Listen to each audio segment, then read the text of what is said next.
How's everybody doing? Yeah, you doing good out there? Yeah. Bojon de me magraduk, Niigaan Sinclair Nadijna Kos, Namago Shindo Dem, Nimenwendem Omayayan. I don't know which way to face. I want you to know that this is a little odd for me. I'm used to like Northern First Nations, where you get there and they're like, oh, yeah, I'll have a projector for you. Projector doesn't work. And I go, do you have a flip chart? And they're like, yeah, but it's like half of it's been written on. And you're like, okay, what am I going to do here? So this is a little overwhelming for me. And I had to do like makeup over there. And then the makeup guy was like, oh, I'm going to get rid of the redness in your face. I'm like, don't say that to a native person. Come on. Like, come on. Like, that's not a good thing. Anyways, so I will start properly, however. So, Bonjour de me magraduk. I've never had entrance music in my life, so I don't know what to do with this. Literally. Anyways, so. Bonjour de me magraduk, Niigaan Sinclair Nadijna Kos, Namago Shindo Dem, Nimenwendem Omayayan, Ganabach, Bangi Gisana Agwajing, Zukapan Agwajing, our relatives are here. Bonjour de Mishomasak, Nakomasak, Miji Nibiji Nibekwe. Nibagajinan Gikindaswan and Awendoin Wawayak. I want to talk a little bit about our knowledge, and I want to talk a little bit about who we are as people, and this is what I do. So I'm not supposed to look up, but there you go. I don't really know which way it is, but there it is right here. I'll look right here. This is what I do, and I'm sandwiching in between going to the other, we'll just call it the other conference, which Casey, I don't know if you know Casey Adams right there. She's from my community. She does incredible work over there. Please give her a big round of applause. There's nothing more evidence than someone from your own community who's like, I'm going to make sure you say the right thing. Say right front row right here. So, but Casey's incredible, awesome. Also got taken to the other conference because she just met a bunch of people in the airport. Typical Indigenous thing. They're like, hey, you're going to the conference? She's like, yeah. Then she got taken all the way to the other one. You know what I mean? That's okay. She's like, anyways, so that's pretty much Indigenous education. And we got the whole crew over here too. So this is basically, I don't know if you guys know this, but you have this like coterie of Indigenous educators that are leading the nation. And I'm coming from Manitoba, where we have a lot of those, but you have some pretty cool ones in Ontario, and they got them right here. Like, you got this whole body. If anything makes me nervous, sweaty right here, because I'm like, they've heard all my jokes. Like, they're going to be, like, I got to do new material here. So anyways, I'm going to start off by talking a little bit about one of my favorite people in the entire world. So in 1832, an individual named Peter Jones, or Kakawakanabe, who was an Ojibwe missionary. And he was a Methodist missionary, but most importantly, he was known as Kakawakanabe from the time of his birth. Which means sacred waving feathers. And he was Mississauga, at the Mississauga of the New Credit. And he faced incredible change in his lifetime. We would call it apocalyptic change. If you ever get a chance to read up on Peter Jones, you can actually read all of his archival papers, which is at the E.J. Pratt Library, which is on the University of Toronto campus. If you get a chance, go check it out. The archival work there is incredible. You can also read a whole bunch of stuff by a guy named Donald Smith, who is a historian, wrote a book about Kakawakanabe. My master's is on Kakawakanabe. He was an incredible leader and thinker of his time. He was also the first Ojibwe to write in English and publish. He was not the first person to produce a book, though, because his books were not produced on wide scale in 1852, which was before that. George Copaway would be the other person, and that just fell off my ear. Wonderful. That's right. Now, Kakawakanabe in his lifetime experienced apocalyptic change. What that change looked like in his lifetime was the flooding of Anishinaabe territories in this area, the very area that we stand on. The Mississauga of the New Credit were a brave community. They were also a community that had affiliated with the British for the War of 1812, but had already experienced great flooding of their lands to that point. Now, Kakawakanabe was a young man who had experienced such monumental, huge, apocalyptic change that he literally watched the entire world around him become flooded with British peoples. And after the War of 1812, those also include the Allies, the Haudenosaunee, the Six Nations who had affiliated with the British. And, I also like to mention, that the War of 1812 was the time in which we all went down there and burnt the White House. And I'm not saying, hey, it's 2019. Anyways, I just want to throw that out there. just to think about it. Just think, But during the War of 1812, what happened following that was, of course, the loss of the British and the fortification of the borderland, and then what we now call the formation of Canada. But no one perhaps were more impacted by that than the Mississauga of the New Credit, who were experiencing the flooding of territories, and most of the Mississauga are the Anishinaabe in southern Ontario, and literally watched the trees be mowed down to create Toronto and Hamilton and Guelph. Literally watched all of their food sources come to an end. And that impacted Kakawakanabe in several different ways, but the one story that he would continually tell is that for our young men, the most impactful moment of his life was his first vision quest. And so for a young Anishinaabe, what we do at the age of around 12, 13, 14, is we take our young men, our uncles take our young men out to the forest, and we ask them to vision themselves and to also learn how to make a fire and how to take care of their body. And what we ask them to do at that point is to have a vision about your life. And for some that involves animals, for some that involves the water, for some that involves fire. But what we ask our young men to do is to envision yourself. Now, what will happen with Kakawakanabe, in a much longer story, I'll try to make as short as possible, is he will not achieve that vision quest. For the most part, because his uncles are consuming alcohol on that trip. The second is what happens is that he doesn't have much of a forest to go to. And the third is that he keeps hearing the industrialization around him, and he's too disturbed in order to be able to have a peaceful moment to be able to see himself into the future. So what he says at the end is he says, I am no longer sacred waving feathers because I am a person who cannot achieve a vision.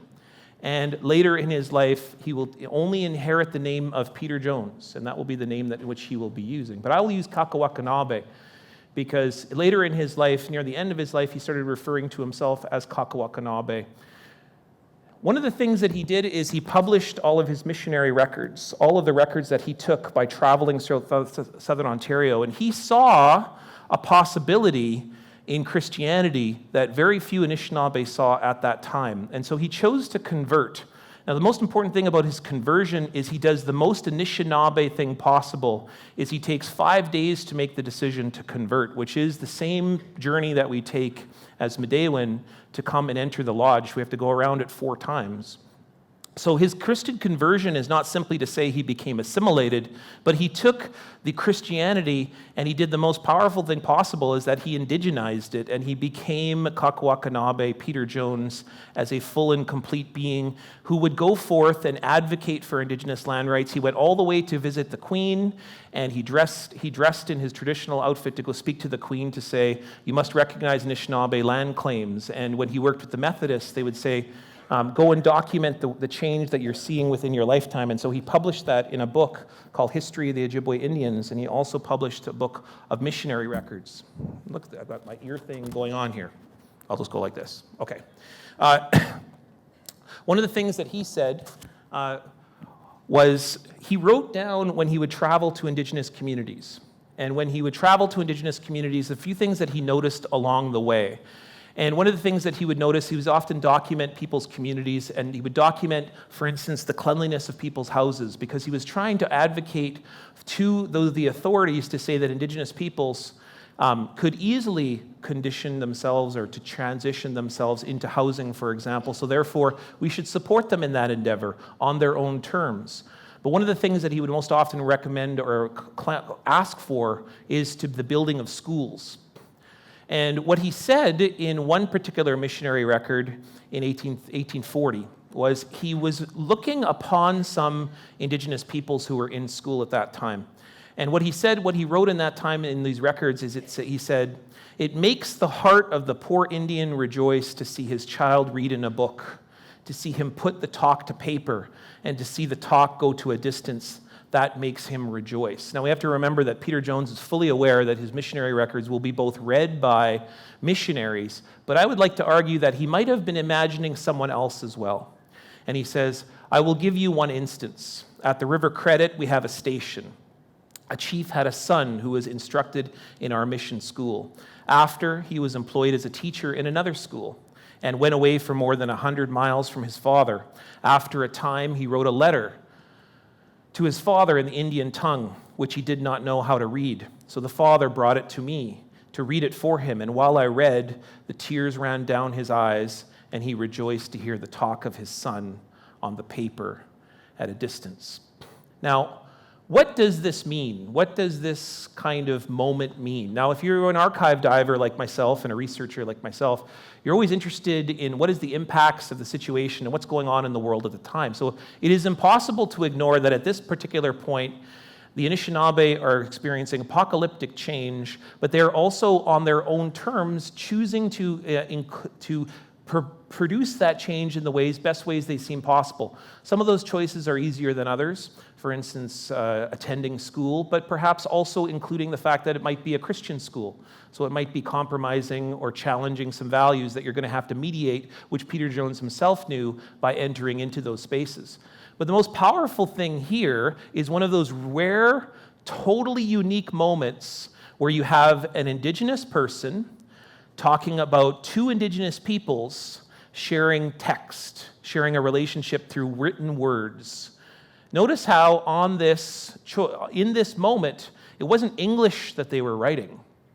It was the writing of Anishinaabe Moen from one Anishinaabe to another.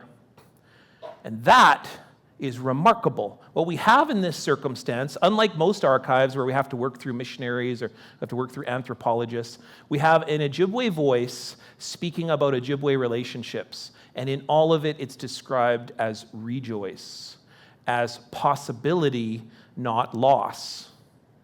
Now, let's just keep that in mind when we talk about writing. And I do a lot of work with literacy. And one of the things that I often say to all of us, and say that those that work in literacy, but I work in all things, particularly schooling, is Anishinaabe people did not begin writing with Ojibwe, with Peter Jones, or any recent Ojibwe writer, for example, novelist, poets. We've been writing for tens of thousands of years. It's just that you have to look at the text beyond the text that we have in McNally Robinson or chapters or whatever the stories that you go to. We've been writing, but we've been using skin, and we've been using rock, and we've been using sand. We've been using birch bark, and we've been doing that for tens of thousands of years. And that archival record is still here, but you won't find it on squiggly lines in the library. You will find it in the text and the real archive of creation, the forests. And you will find them on the very skins that happen today. In fact, if I rolled up my sleeve, you would see a text that has still been in operation for tens of thousands of years. And you will find those birch bark scrolls still there, many of them stolen and put into museums. This is the challenge that we have of Indigenous education. The challenge of Indigenous education is how do we take these systems in which are around us that are often flooding Anishinaabe or flooding indigeneity, and then yet look for the Indigenous advocacy within that, and then also say is how can we ally with those challenges? And frankly, I know this because I have personal firsthand experience with this moment. I come from St. Peter's Indian Settlement. St. Peter's Indian Settlement is a small community about 1 hour north of Winnipeg.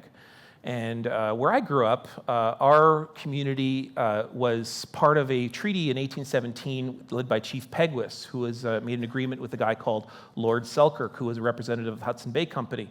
And basically what happened is that Chief Pegwis and Lord Selkirk created an alliance and a friendship. For the most part, Pegwis was stuck with, do I pick the French, who just lost the 7 Years' War, or the British, who are very obviously flooding our territories? And so he chose the British.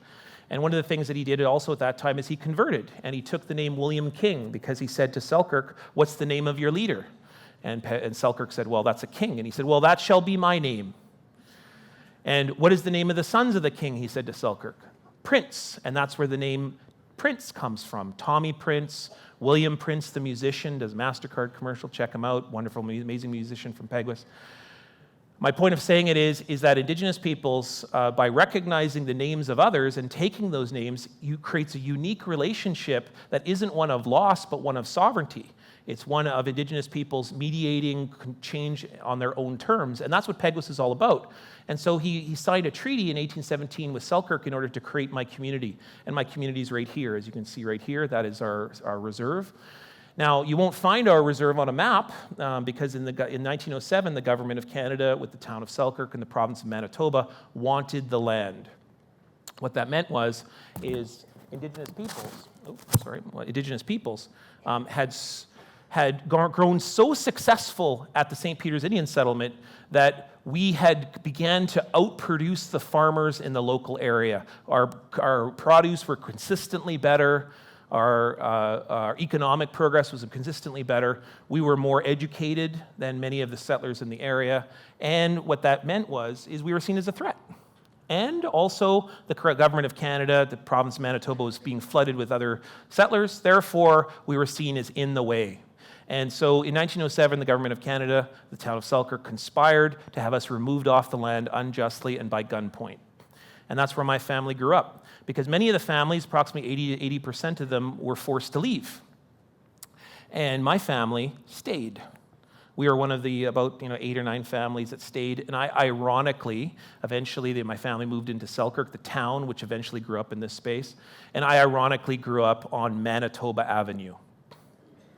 Anything more Indigenous than that, then you are living on the very street in which your abuser, your oppressor, had inhabited your space.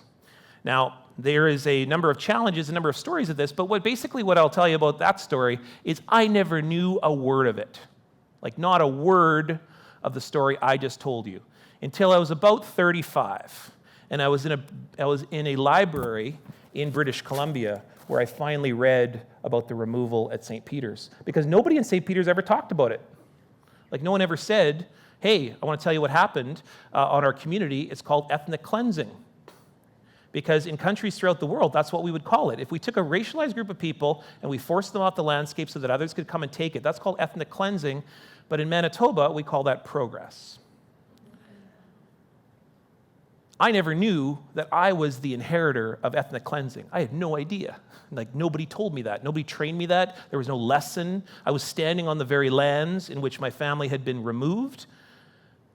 We were called squatters. We were harassed by the RCMP every day, and still nobody ever talked about it. One time it came up at a bingo with my auntie one night when she had like 48 cards. And somebody said, you're a Peguis member, aren't you? And my auntie was like, shh. And I was like, why am I Peguis? What? And by that point, my grandfather had also enfranchised to go fight in World War II, so none of us were band members. None of us had status until 1993, till Bill C-31. And so I didn't know that I was a member of Peguis until much, much later in my life. And so I know that story now, and that's what I do now by going across that. And when we say that in territorial acknowledgements, when we say these things, that's what we're doing.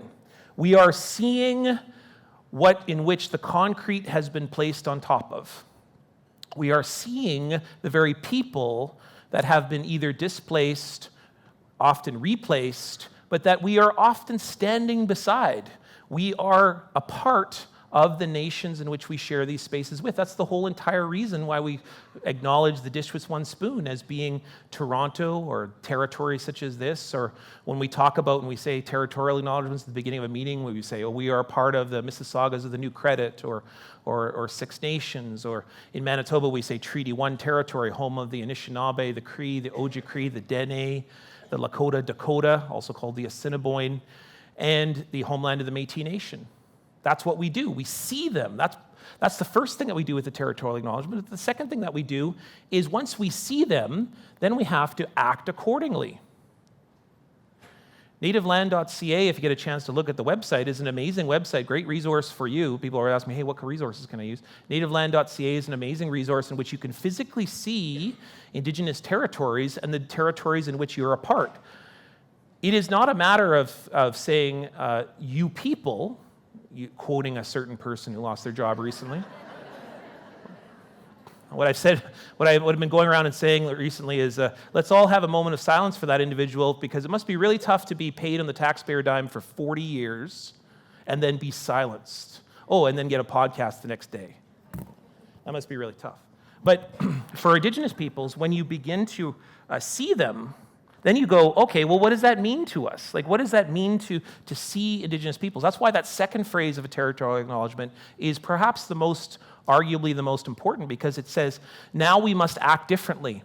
We must share resources and territory. We don't lock people in a bathroom for 150 years and put an agent on the outside of that door and then take their children. That's not how you act when you share territories with people. It's not how you act as a good relative. Like, nobody would want to live with you if you said, okay, let's share the house, but you get to live in the closet forever. Nobody would ever share a house. Nobody would have ever signed a treaty. That never would have happened. But instead, Indigenous peoples, like we had done with each other, and most importantly, how the animals did with us, how the water did with us, how the sun did with us, adopted us into our territories, and that is where we have relationships. That's why Indigenous territories and nations can overlap at all times. They can have interactions. We can say to the Cree, for example, in Manitoba, the Anishinaabe and Cree used to every year come together for a big treaty meeting. Sure, I'll take the mic. Yeah, you want to do that? I'll just take this thing off, okay, perfect. How's that? Is that good? Yeah? Okay, that's why we can say to another nation, the Anishinaabe and Cree would meet every year, and the Anishinaabe would be like, hey man, listen, this is an actual quote from way back in the day. Hey man, that's funny by the way, okay. Hey man, listen, we want to discuss the border this year. And so, we need a little bit more territory. We had some children this year. And the Cree would be like, well, we had some sickness this year. We had a few people die. So maybe what we'll do is we'll move the borderland from the tree line to the shoreline.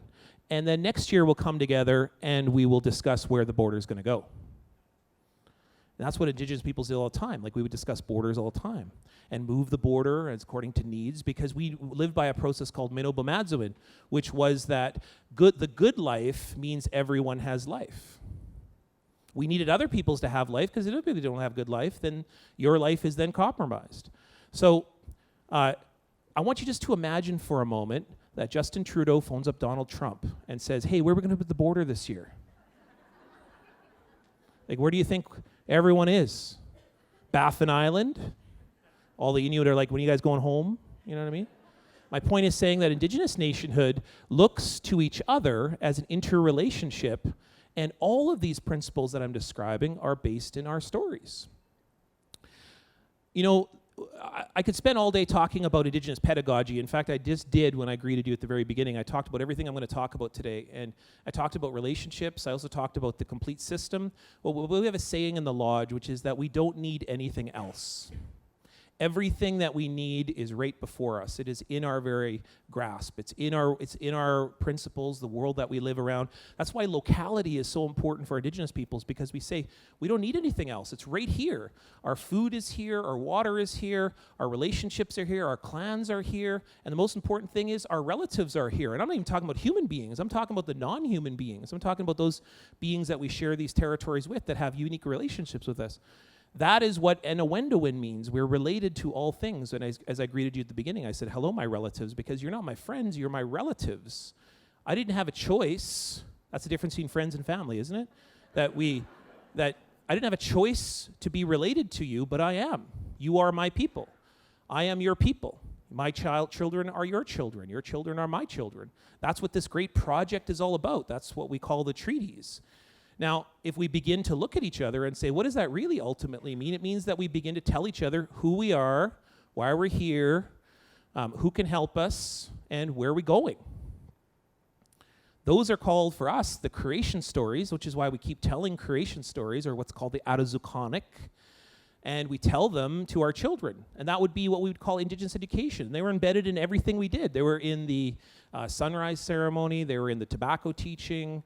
Like when you witness the tobacco teaching today, miigwech sema, that a sema that's been offered today, that is referring to our creation story, which is that we were gifted that in order for us to understand everything that we are embedded with throughout creation. That's what tobacco does. It connects us with all things. And when we tell our creation stories, it centralizes us to say, you are Anishinaabe. This is why your language matters. This is why your place matters. This is why your relatives matter. This is how you are to act as a good person. The word Anishinaabe means the spontaneous people, or the good people. Or sometimes, if you translate it, it means the people in which that were lowered, the people continually in motion. So what does that mean? Spontaneity. Has everybody done something spontaneous in your life? I don't know, eat an entire pizza? You know what I mean? Or go on a trip somewhere? Have you done something spontaneous in your life, right? Bought flowers for somebody? Well, why do you do any of those things? It's because you have cause. Like you have something, an idea or a moment, and you see somebody, you say, I'm going to buy that person flowers, or you saw them in your head, and that's what you did. Well, for Anishinaabe, that's what we're all about. That is the most essence of Anishinaabe, I can tell you, is that every single time we get a new view or a new idea or a new technology, we're like, oh, we're becoming more Anishinaabe. So we might call that the Cree. We might call that, I was going to make a Haudenosaunee joke there, and I realized that I don't think they're going to get them. But Haudenosaunee and Ojibwe people, historical enemies. But even when we met the Haudenosaunee, we're like, I guess we'll become more Anishinaabe. But anyways, okay. I had to get my Haudenosaunee joke in there. And we might also call that Christianity. We might call that English. You know, an elder once said to me, we always had the internet, we just called it the rivers. And what that means is we had to have a community, and we would have, we'd come together as a community, things would happen, and then we'd send someone up the river. And they'd go to the next community. They'd be like, hey man, listen, do you know who's kissing who? And hey man, listen, do you want to hear all what's been happening, what they've been talking about in the lodge? Hey, listen, do you want to hear about the new name that was the new baby? And you know what that's called? Anishinaabe Google. That's all it is. It's information sharing, but like back in the day, it might be like the speed of dial-up. You know what I mean? The point of what I'm trying to say is one day black coats show up in our community, and they say, hey, we want to tell you this story. It's about this guy. He can walk on water. And he tells stories that inspires millions of people. And one day he died, came back to life. And we were like, that's a cool story. We got a story about a guy that can turn into a rabbit. Maybe they're cousins. And the missionaries were like, oh, no. Our story is true. Your story is superstitious, devil-worshipping nonsense. And we're like, it sounds like the same guy. And the missionaries are like, oh, no. Our story is absolute, total truth. Believe every word of it. And by the way, burn the drums. Forget your names. Oh, and last thing, never, ever, ever tell any stories about devil-worshipping, superstitious nonsense. And we're like, your story kind of sounds like... That is the teaching of or. But we, as a people, are inherently a people of and. That is who we are. We are a people that are embedded in the process of and. And I don't care if it's a new view, or it's another people, or if it's a different technology. We are in a people in this consistent state of spontaneity. Every time we have cause, we encounter, we become more Anishinaabe. And that means that every single time that we conceive of education, it is crucial that we be exposed to things that perhaps we have new perspectives and new ideas, because it helps us to become more Anishinaabe. This whole story of disappearing Indians, or disappearing people, or losing culture, this is a false belief that Anishinaabe don't adhere to. Now, sometimes we say that. We say things like, we need our language to become the fullest Anishinaabe we can be, or sometimes that might sound like if we lose our language, we lose who we are. I'm not here to argue with that, but what I'm here to say is that the teachings point us to that the best case for us is to continue to carry the things that have brought us here, and then continue to become spontaneous. Because we are never a people who are finished. We are only a people in the space of becoming. We're continually moving, or the people who are lowered. Now, we can talk about Indigenous pedagogy all day, and in fact, you're doing that here, and that's important, and so on. And so I want to just get to the point where I'm saying that Indigenous education is about a process of and, but it is a process of and that involves the universe. Now, this is a model from the Canadian Council of Learning, and it's a really good model you can download in order to get your first sort of grasp or your first step into Indigenous education. These are different models, so I just go back one slide to say this is First Nations, this is Inuit model to the right, and at the very bottom is Métis education systems. But I'll just do First Nations just for a moment. I just want you to look at the pedagogical model of what does it take to have an education system based in First Nations pedagogy. Well, the simple answer is everything. That means you must have a relationship with everything. You must interact with everything, and that's called bagagenan, which is gift giving. And then you must recognize that you are also related with all things, and a wendowin. And that wawayak, everything you need is right in front of you because those things are connected to other things throughout the entire universe. That means the rock that's right in front of you is tied to the bird in Russia, or is tied up with the same principles and molecules in creation that makes those materials way down south in what we might now call Mexico. Or that the story that you're about to hear from this person came from this person, which came from this person, all the way back to this place, at this far-off place that you may never, ever be a part of, but you are now connected to due to the story. Does that sound familiar? That's called Kakawakanabe. And when Kakawakanabe said, we can do this, and we can use the squiggly lines that others have used, he said two things. First off, we become more Anishinaabe when we do that. And the second is, it is rejoiceful. Because in the midst of the apocalypse, we found life. And that life was provided through the opportunity of what we now call schooling, but I just call it Anishinaabe. Because while it may happen in a building with four walls, or it may happen in a place in which English is there, or it may even happen in a book in which Kakawakanabe is fully aware will be read by Christian missionaries, the sense of Anishinaabe continues, and as authentic as it ever has been and will be. That's the struggle for us, is that we've been sold a narrative in which Indigenous peoples continue to be in a sense of disappearance or dying. And the statistics kind of support that in lots of different ways. Like, I don't have to really tell a lot of you. Now, I worked with about 225, 30 administrators here at York District School Board, I don't know, a year ago or something. Pamela, when was I here? Year ago. And I worked, the most amazing thing is Pamela and Andrew and the members of the team had this innovative sort of idea that I would work continually with administrators over an entire year. And this is what I said to them, is that Indigenous education is a process, but there is some stark realities that we have to deal with. And one of the realities that we have to deal with is that Indigenous students are not doing well. They are consistently, on average, graduating less. If we consider graduation rates as kind of or completion rates as like the principle that we're going to be able to look at, well, we're not doing well. Most of my relatives, for example, don't finish high school, or if they do finish high school, they kind of get through the skin of their teeth, and then most of them don't go to university for sure. And what chief leaders, Assembly First Nations, and Assembly of Manitoba Chiefs, various different leaders throughout time keep saying is there is an education gap, and that education gap is exactly here. The orange is Canadian students or students who are recently coming to this place, and then there's Indigenous students. And what you'll see is there is consistently a gap over and over and over again. That results in a gap, and a much wider gap in terms of employment.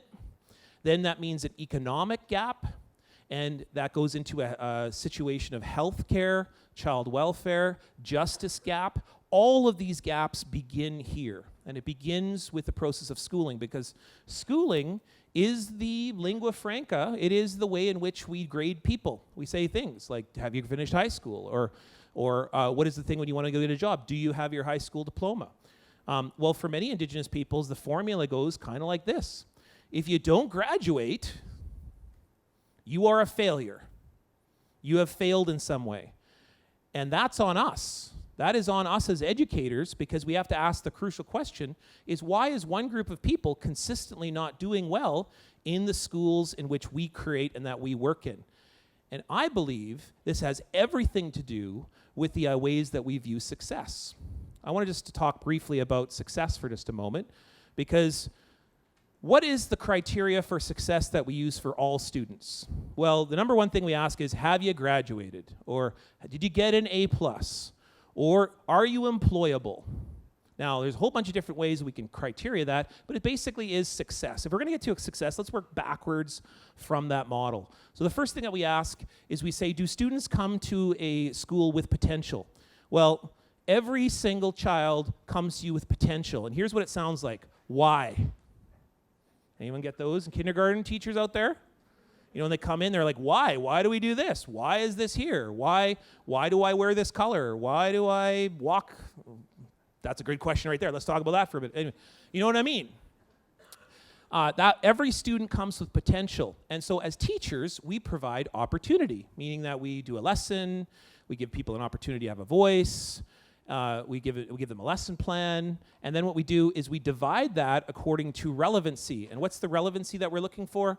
We're looking for things like, is it employable? Is it going to lead to the success that we had earlier, which is getting a job, finishing school, becoming a mathematician, whatever it might be, but we take the relevancy and then we divide that by the potential and opportunity. So what we do is students come already with potential, we add opportunity, that's us, and then we divide that by relevancy. Will they be able to learn this? And then we go, success means that they get to the end.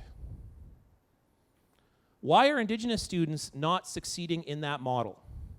What is leading to the fact of this gap, which leads to bigger gaps in every segment of society?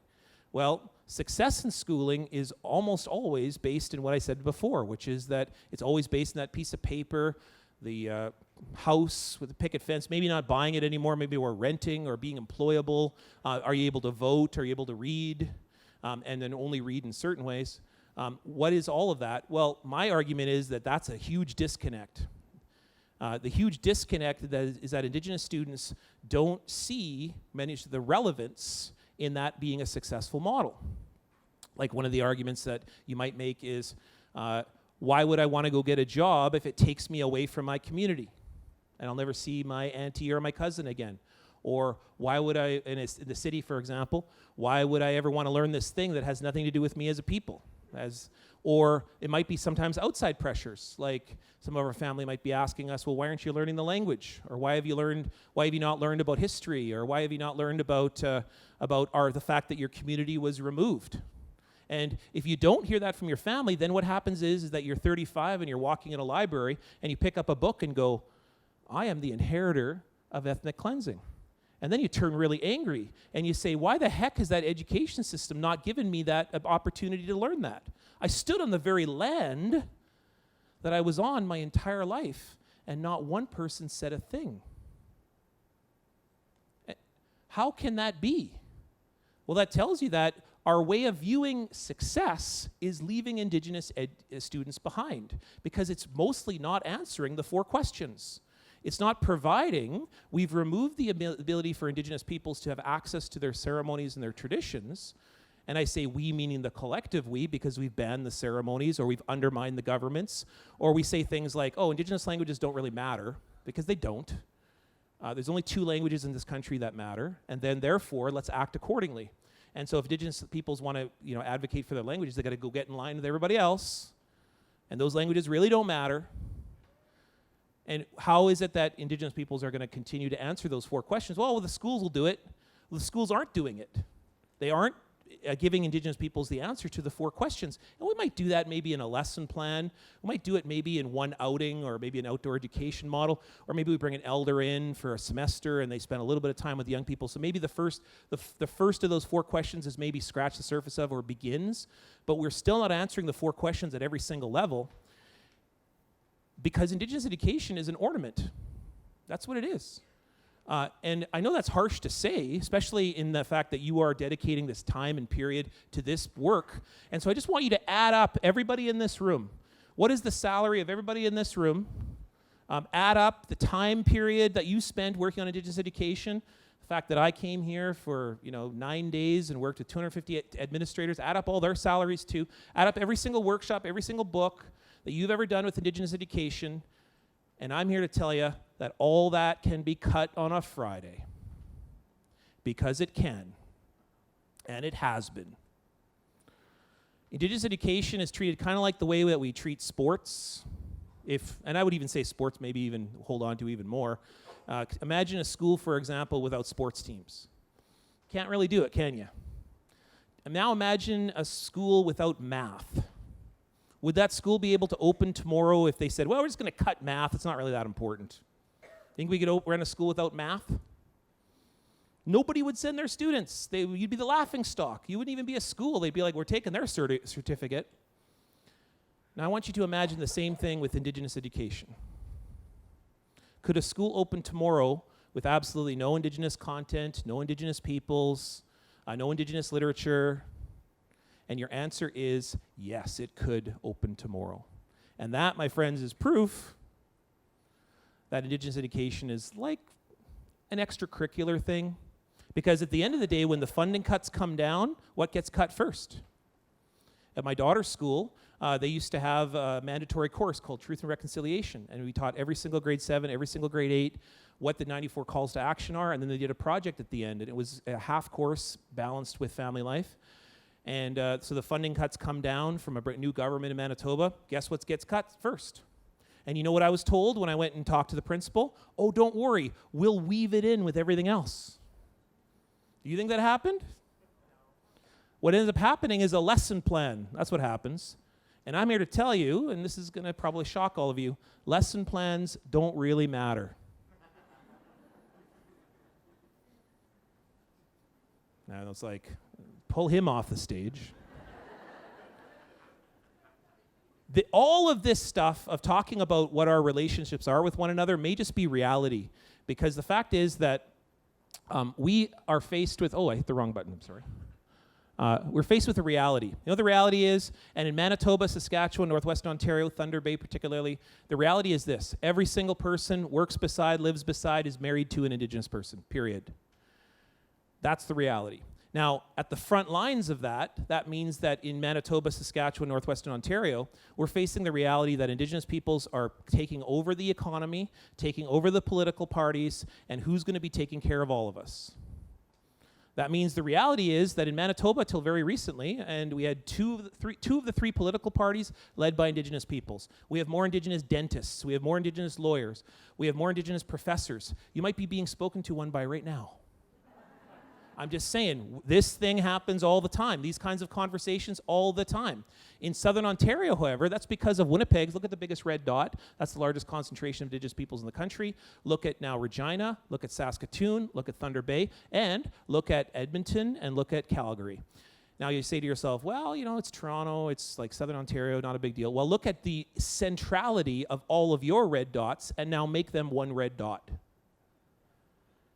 It's coming. It maybe isn't here yet, but it's coming, in which Indigenous peoples continue to be producing and creating. And here's the two things that I will tell people about the continual production of Indigenous peoples, 42.5% in 10 years from 2006 to 2016, is that first off, we are having a larger families than others. So our average age, for example, is between 5 and 19, most Canadians between 35 and 49. That means Indigenous peoples are considerably younger. But it's also telling you the second thing, which is that it's safe for the first time in history to call yourself Indigenous. And so more and more people are talking about it. Just because you have blood, by the way, doesn't make you Indigenous or an ancestor, because it gives you an opportunity. So you can't just say you're Métis on a Friday. You have to then make the relationship with that nation, and that means you got to cut the wood, you got to carry the water, you got to go and meet with people, because it's not about who you claim, it's who claims you. That's what being Indigenous is all about. That's why the big problem with everyone wondering, there's more and more population. I say partly, but the real challenge is that we have more and more people who are interested in claiming it. The reality is this, that remember a moment ago I said lesson plans don't really matter? I want to just treat us all as a class for just a moment, so humor me. Education tends to look like this. Okay, everybody, welcome to school. I'm going to teach you this year that Indigenous voices matter. It's really nice to see everybody. What we're going to do is we're going to start off with some literature. I'm going to teach you some poetry, some short stories. I'll give you a Richard Wagamese novel. Hope you enjoy that. Today we're going to do some Indigenous astronomy and some science. So I'm going to teach you about medicine picking. I'm also going to teach you a little bit about Indigenous constellations. And did you know that there's all these Indigenous ways of viewing the sky that isn't just based in people like, in the West or in the Europe? We also have all these different stories. Did you hear about that? That's pretty cool, eh? Hey, let's do some Indigenous math over here. Did you guys know that many nations didn't have concepts of zero? What would math look like if we didn't have concepts of zero?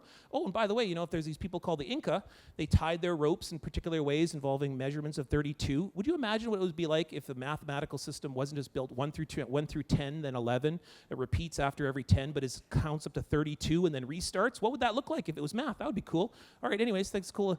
And let's go over here. Let's talk about Indigenous physics. Let's talk about Indigenous phys ed. Let's talk about Indigenous health. And we do all that stuff. At the end of the year, I say, okay, everybody, we've got a test right here. If you want an A+, the first question is, which voices matter? And if you want an A+, what are you going to write? Indigenous voices matter. That's right. Okay, so reconciliation's here now, right? Because we've done the lessons, we've done the units. Well, here's the issue, is that now, class, you all walk into the hallway, and you see no Indigenous faces on the posters. You see no Indigenous faces in power in the building. That means no Indigenous teachers, nobody in the office. And now what you do is you listen to the intercom. There's no Indigenous languages. And now you're like, what's with my teacher? They're trying to teach me things that don't really... Let me just go to the society. Maybe it's different there. Oh, then I start watching movies, and I say, oh, there's these movies about Indigenous peoples, magic blue Indigenous peoples called Avatar. They can download their mind into the environment. And it turns out, though, those Indigenous peoples in that movie can't save themselves. They need an American to do it. Oh, that's called Dances with Wolves Part 2. And... oh, did I mention there's 6 more Avatar movies coming? Then I go to the supermarket, and I go, oh, there's no Indigenous faces on any of the magazines. Oh, there's no Indigenous faces in Parliament. In fact, there was one Indigenous face in Parliament, and then she spoke out as an Indigenous person. Then they tossed her. Oh, you know what? Indigenous voices don't matter. It's all a lie because of my left-wing nut political teacher with an agenda. And that is exactly why, if we put reconciliation in a lesson plan, it doesn't matter. Because it's our job as teachers to deal with Indigenous education as it actually is, which is relationship-building mechanisms that create ties between all peoples in an environment, in a locality, and teaches us how to live together. And that means that all of us have a role to play in that. Now, I come from the University of Manitoba. Like I said before, we are ensconced in reality. And the reality is that 20 to 50% of Manitoba, Indigenous in some way or married to an Indigenous person, and the rest of them are working with us. That means that if you're going to become a dentist in Manitoba, you have to study Indigenous history. You have to know how are you going to get paid. You can't just simply say to a young person who shows up with cavities, oh, just brush your teeth, because if that person comes from a community in which they have no access to fresh fruit because the Indian Acts make sure that doesn't happen, the dentist is completely incapable of being able to assess that situation. Therefore, if you are a dentist that don't understand that you cannot treat kids the same way, an Indigenous kid under the Indian Act and a non-Indigenous kid who comes from a very affluent area of the city, if you say the same thing to both of them, it's almost pointless to say it to this kid because he just doesn't have an opportunity because he's got to eat chips and drink Coke all the time because he doesn't have access to fresh fruit. Therefore, as a dentist, you have to be able to be competent. You are unemployable as a person in Manitoba if you do not face the reality that you'll work with, live beside, oh yeah, and by the way, probably be married to an Indigenous person. You're going to create more conflict. You're going to say things like, you people. Apparently you can still work for 40 years in the public dime for that, but when you say you people, you're creating more conflict. And what I always look to is when I get hate mail, I always kind of look to see like, okay, what time's the hate mail? It's like 3:22 p.m. and I say, oh, I wonder what that person's like to work with. I wonder if they have a job. Turns out they sent from their work email account. And I'm like, what's that person like? That is a person who is incompetent to live in reality. And the reality is that Indigenous peoples are all around them. Okay, so maybe they don't like me because of something I wrote in the newspaper or something that I wrote, or I said something publicly. But what I say is, what's that person like to live beside? That's a very conflictual person. That's a person in trauma. And the reality is that for every single student at the University of Manitoba, we have faced the reality, and it looks like this. We know that Indigenous peoples are everywhere, and so we've got to commit to them. And we've got to face the reality, which is that Indigenous students come to us chronically under-supported, undereducated, and they do that because they don't have the 4 answers.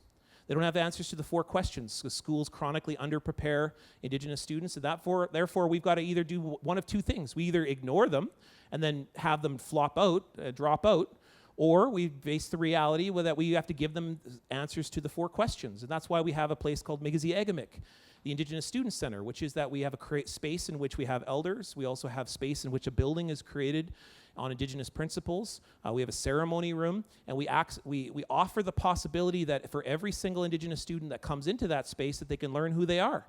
They can learn who can help them. They can learn why they're here. And most importantly, they can understand where they're going. And then the most remarkable thing began to happen. Other students began to use the space, probably because as Indigenous peoples, we know that we have to feed a person. Therefore, we have to have food. Turns out students like food.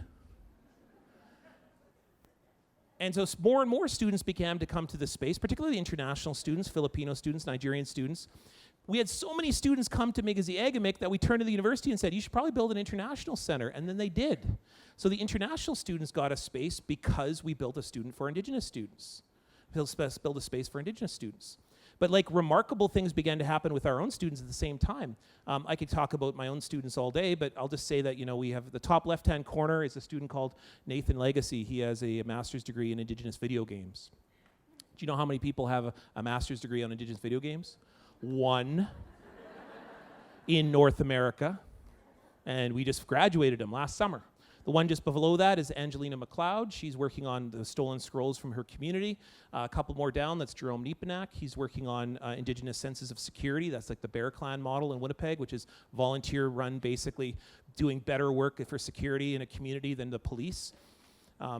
Just a few more down, there's Jonathan Coachman. He's writing the very first Cree opera. And then just a few more over, and Troy just brought her to his community, Ashley Richard, who's doing Indigenous business. What does an ethical business model look like if it's based on Indigenous values? Meaning not based in profit and exploitation or getting a huge, beautiful house, but contributing that money back to a community so that everybody shares it together. We might call that socialism, which I know is a very scary word. We'd also call it red capitalism. And that's what she works on. And I tell you all that because this is what happens when you make space for Indigenous students. One of our students is a guy called Braden Harper. Now, Braden's a little bit older now, but he began to work for the Winnipeg Blue Bombers. And one of the things that he did is we always teach our students what it means to be a treaty person, and that's following many of the lessons within our community about being a treaty person. That means we share territory. It's not about locking somebody in one area. It's like saying, what does it look like when we go 50-50, everybody shares that land together, and most importantly, we share it with the earth and the water, the trees, the plants, the birds. What does that look like as a treaty person? Then what he did is he started working for the Winnipeg Blue Bombers.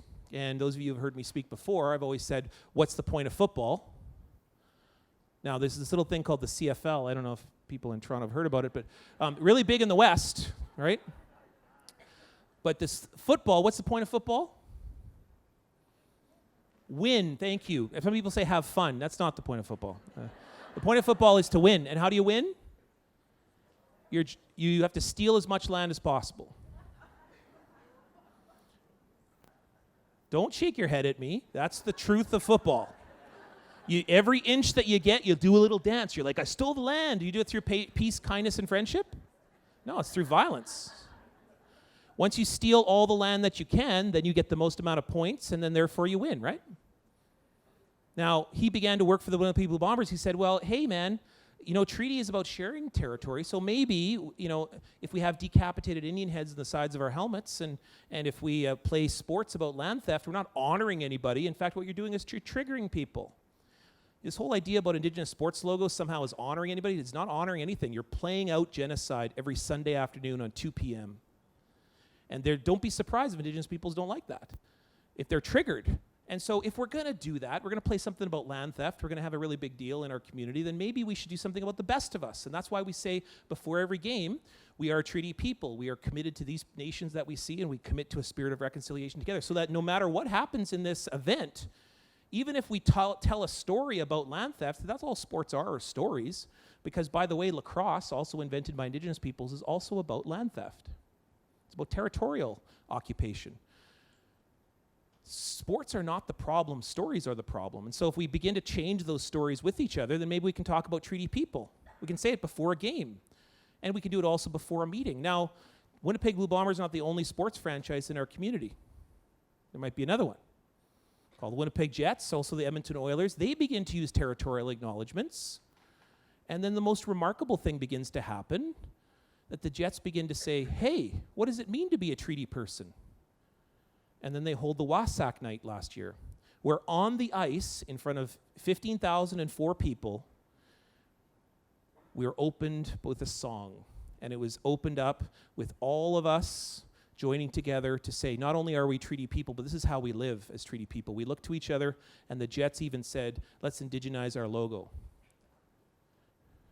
Now, I go all across Canada, and that's what I do with school divisions. I work with school divisions all across Canada, including here at York, where I worked with administrators to say this, what does it look like to indigenize your systems?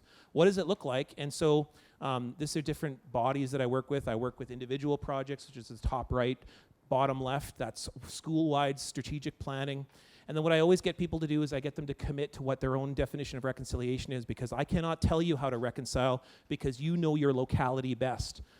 What principle did that come from? Anishinaabe.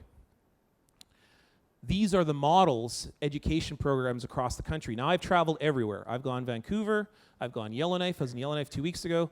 I've gone all the way to New Brunswick, to Sackville, New Brunswick. I've gone to Newfoundland. I've gone all across Manitoba.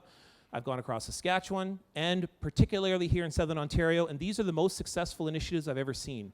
They're always based in several principles, and I'll just boil these down for you. Here's what they look like. Whenever Indigenous students succeed, others succeed alongside them, and here are the principles that lead them to. The four most important principles for Indigenous students are, do I have relationships based in this principle, based in this activity? Second is it relevant?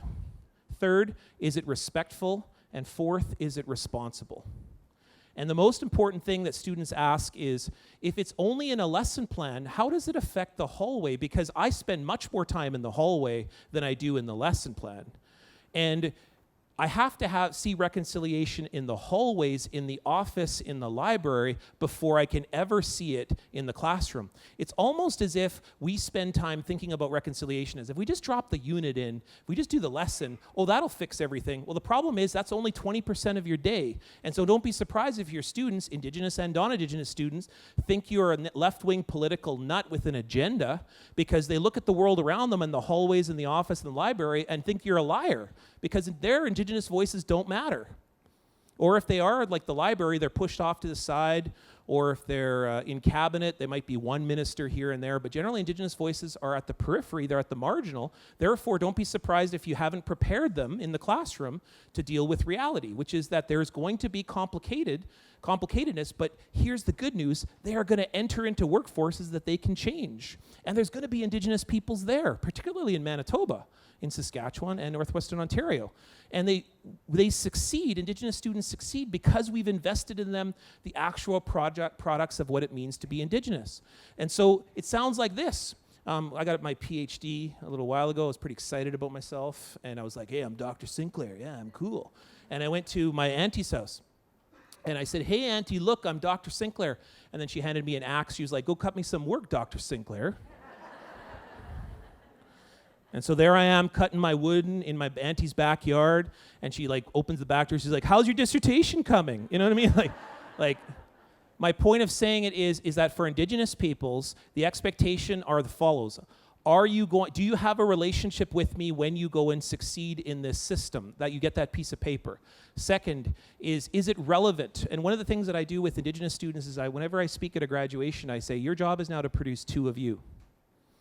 And what I say to non-Indigenous students is, now that you are standing beside other Indigenous students, it's better off for all of us if you help to produce more successful Indigenous peoples. That means standing beside, not replacing, but standing beside them. Give them opportunity. Give them the opportunity that you have. The opportunity that you have, like for instance, almost every single one of us over there and up here and in my entire family is a nation of firsts.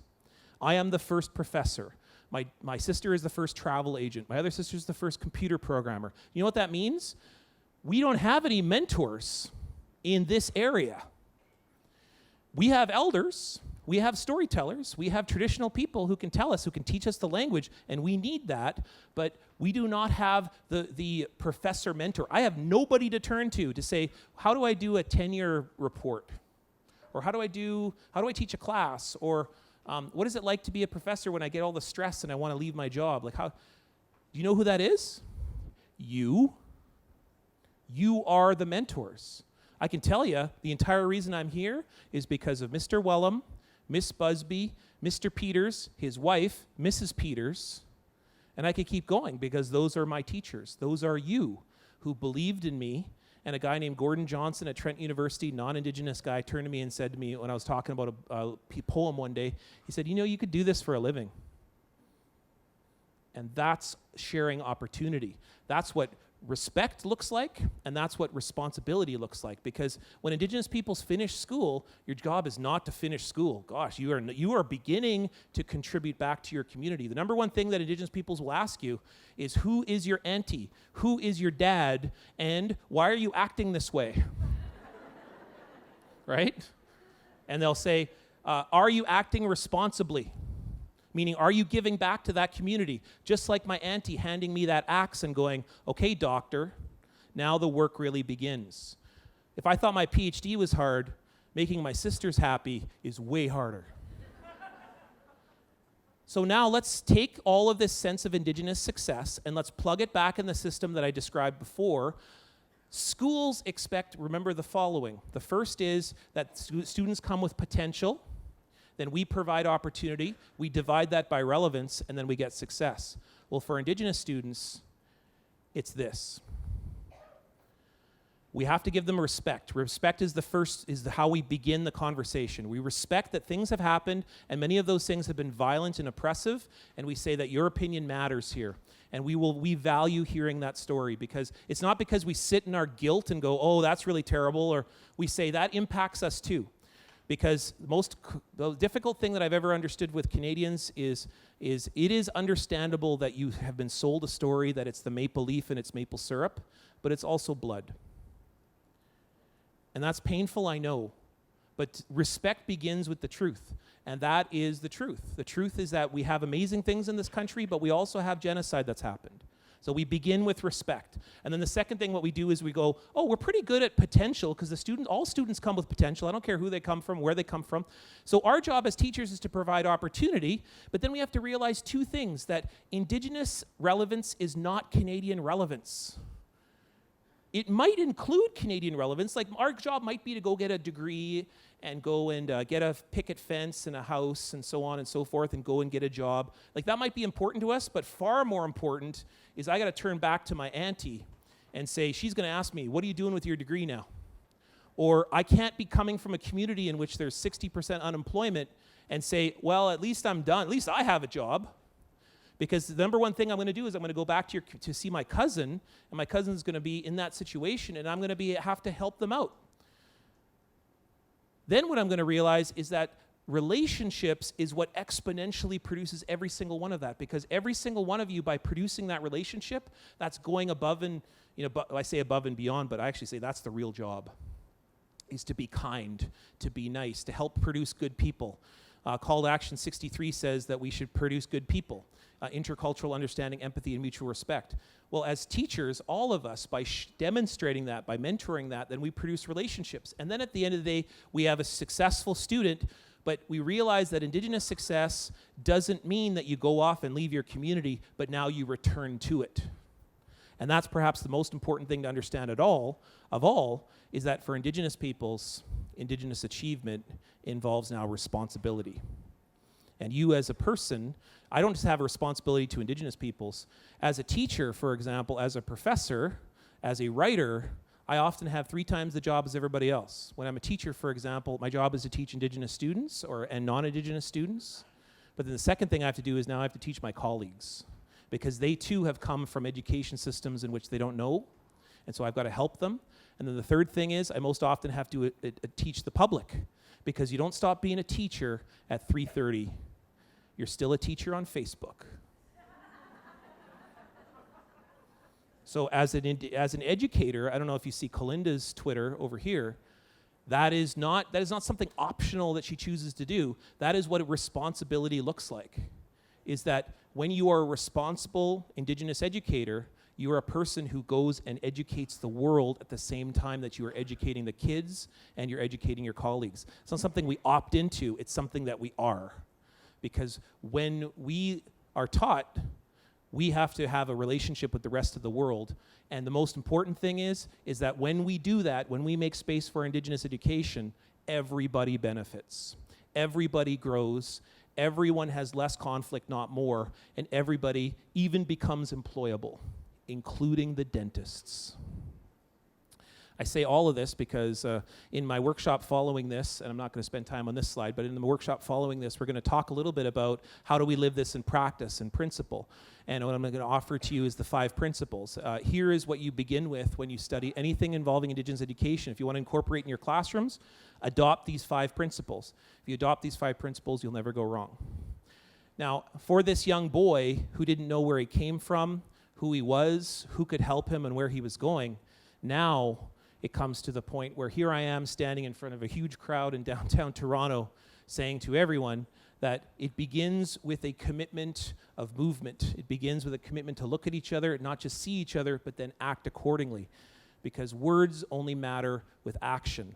And so going forward, your work as an educator begins the day following this work, or the afternoon following this work, or the conversation in the hallway 5 minutes after this session. That is where your work begins. We can say that we commit to reconciliation, but what are we going to do about it? What is the actions we're going to produce as a response? I say huge miigwech, and thank you very much for your time.